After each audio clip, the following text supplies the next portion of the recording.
అల్లూరు సీతారామరాజు జిల్లా కూనవరం మండలం వరద ప్రభావిత ప్రాంతాల్లో ఈరోజు రంపచోడవరం ఎమ్మెల్యే మిర్యాల శిరీషాదేవి పర్యటన భాగంగా కూనవరం మండలంలోని వరద బాధితులను ప్రజలు పరామర్శించి వారికి తక్షణ సాయంగా 3,000 రూపాయలు నిత్యావసర సరుకులు 25 కేజీల బియ్యం పంపిణీ చేయడం జరిగింది। ఈ కార్యక్రమంలో జిల్లా collector Dinesh Kumar, MLA Sirishadevi, Chintur ITDA project officer, TDP party నాయకులు తదితరులు పాల్గొన్నారు।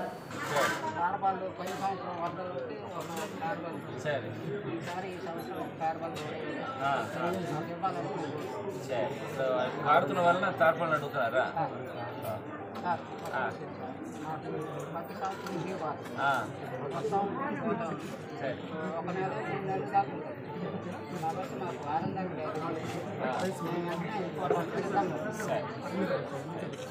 ఎమ్మెల్యే గారు దీని గురించి మాట్లాడడం జరిగింది గవర్నమెంట్ దగ్గర।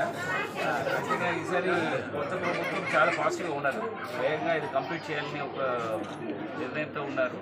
త్వరగా R&R ప్యాకేజ్ ఇచ్చేసి కాలనీ కట్టి పంపించే పరిస్థితి చూద్దాం।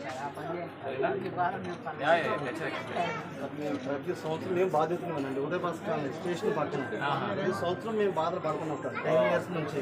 దయచేసి మేము కోరేది ఒక్కటే సార్, మిమ్మల్ని అందరినీ మా గురించి మేడం గారు అసలు చాలా బాగా మాట్లాడారు, మాకు ధన్యవాదాలు మేడం గారు। మా కోన తరపు నుంచి వరద బాధ్యత తరపు నుంచి అయితే మాకు R&R ఇస్తే మీ పేరు పెట్టి చెప్పుకుంటాం, మేడం గారి పేరు చెప్పుకుంటాం సార్।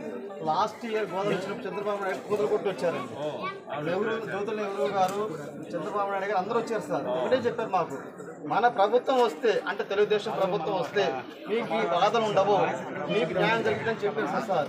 ఆ సార్ చెప్పినట్టు మన మేడం గారు మళ్ళీ ఒకసారి చెప్తే మా బాధల్ని R&R ఇస్తే మీ అందరికీ మేము ధన్యవాదాలు తెలుసుకుంటాం సార్। ఈ బాధ మేము పాలన సార్, చిన్న పిల్లలు పెద్ద పిల్లలు చాలా మంది ఇబ్బంది సార్। ప్రతి సంవత్సరం రెండోసారి పట్టింది ఉదయ బస్ కాలనీ అండి, అందరూ సార్ చాలా మంది ఇబ్బంది పడుతున్నారు సార్। మాకు అది ఒక్కటే సార్, మీరు వచ్చిన మాకు చాలా సంతోషంగా